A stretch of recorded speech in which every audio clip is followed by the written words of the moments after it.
sesungguhnya melazimkan qaulal fakihani annal mulazamata zikriha inda dukhulil manzil tunfil faqra.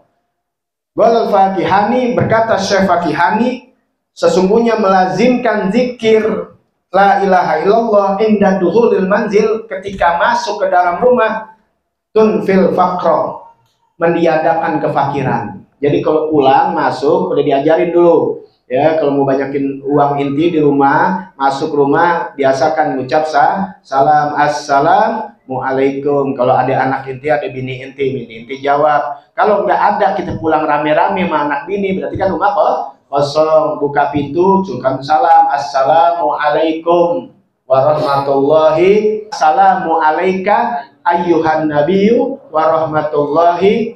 Nah, udah itu assalamu alaina wa ala ibadillahis.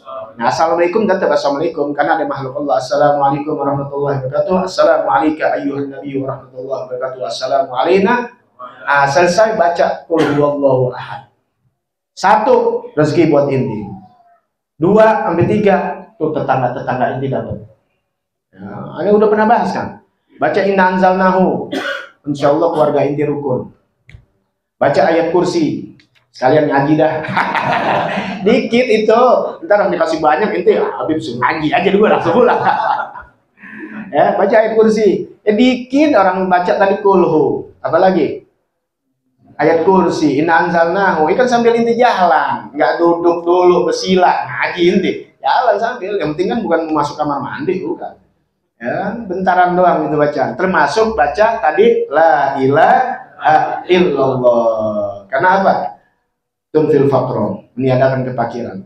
Dan kita doakan guru-guru mulia, orang-orang soleh, terutama guru-guru kita sehat afiat, panjang umur dalam taat ibadah, dan penyakitnya disembuhkan oleh Allah Subhanahu wa taala. Al-dini aqulatun sallallahu nabi al-Fatihah. Wabillahi minasyaitonir Bismillahirrahmanirrahim. Ar-Rahmanir Rahim, Maliki Yaumiddin, Iyyaka na'budu wa iyyaka nasta'in, ihdinas siratal mustaqim, siratal ladzina an'amta 'alaihim ghairil maghdubi 'alaihim waladdallin.